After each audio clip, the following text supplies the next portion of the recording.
Paz do Senhor Jesus, quero deixar uma palavra ao seu coração que encontra-se aqui no Evangelho segundo escreveu João, né?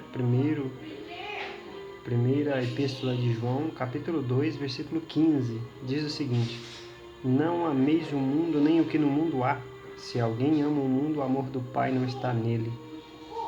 Porque tudo o que há no mundo, a concupiscência da carne, a concupiscência dos olhos e a soberba da vida não é do Pai, mas do mundo. E o mundo passa e a sua concupiscência, mas aquele que faz a vontade de Deus permanece para sempre. Bom, essa passagem foi escrita pelo apóstolo João, que é o apóstolo do amor, aquele que tinha uma intimidade mais próxima, né, com Jesus. E ele escreveu o evangelho que leva o seu nome, que é o evangelho de João, que também ele é diferente dos sinóticos, né? E essas 3 cartas, né? Então, João, ele escreveu essas 3 cartas e ainda teve o privilégio de escrever o livro de Apocalipse, né? Que é um livro bem questionado, né? Foi até difícil, foi o último a entrar no cânon, a ser aceito, né? Mas foi considerado, sim, um livro espiritual, um livro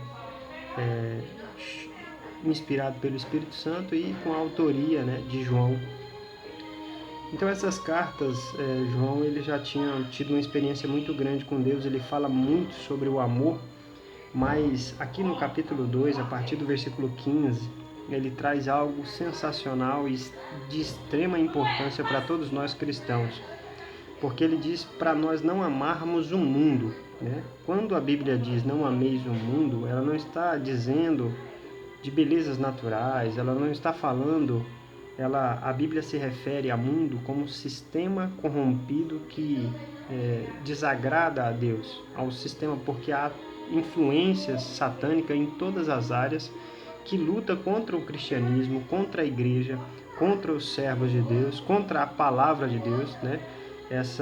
Isso de subestimar, de desvalorizar, de desacreditar na palavra de Deus, isso é uma ação satânica, né, que tenta combater a palavra de Deus, combater até a propagação do Evangelho de Cristo. Então, a Bíblia diz, não ameis o mundo, o sistema mundano, tudo isso que é comandado por Satanás, porque a Bíblia diz que Satanás é o Deus deste século, o Deus deste mundo, nem o que no mundo há. Aí quando a Bíblia traz isso, né, não ameis o mundo nem o que no mundo há, é todos os prazeres e as vaidades, né? Tanto é que no versículo 16 ele vai especificar muito bem o que é isso. Ele diz, porque tudo o que há no mundo, olha aí, a concupiscência da carne ou a soberba da carne, aquilo que nos atrai, que atrai o ser humano, né, no seu corpo físico, né, a sua atração.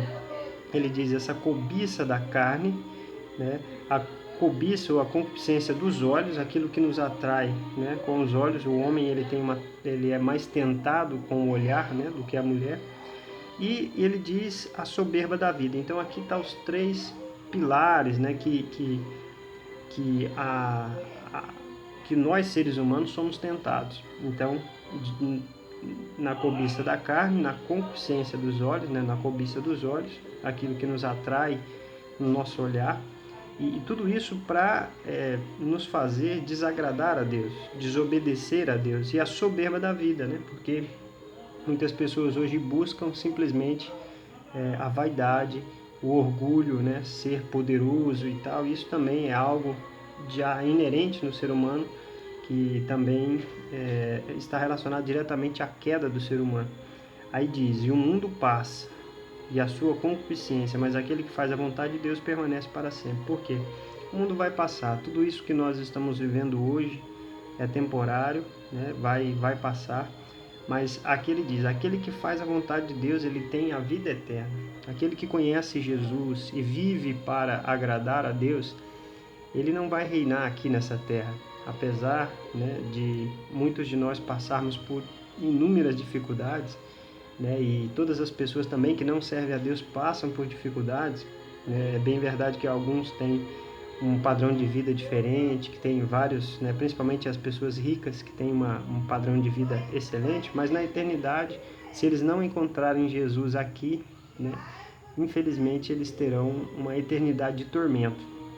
Então, vamos seguir esses exemplos, né, para nós não amarmos o mundo, não colocarmos o nosso coração como a mulher de Ló, que estava com o seu coração amarrado nos bens materiais, Quando Deus disse que iria destruir Sodoma e Gomorra, disse para Ló não olhar para trás. E a mulher dele olha para trás quando Deus estava destruindo Sodoma e Gomorra, e ela vira, segundo a palavra de Deus, uma estátua de sal. E, de fato, existem muitas pessoas hoje não querendo que Jesus volte, não querendo que Jesus arrebate a igreja, porque ele está tão bem aqui na terra que ele não anseia ir para a eternidade com Cristo. E a Bíblia diz que aquilo que o ouvido não ouviu, que o coração jamais imaginou, que jamais subiu ao coração do homem, que olho nenhum viu, são essas coisas que Deus preparou para aqueles que o amam. Que Deus abençoe a sua vida e siga essa orientação do apóstolo João, e que Deus abençoe a sua vida em nome de Jesus.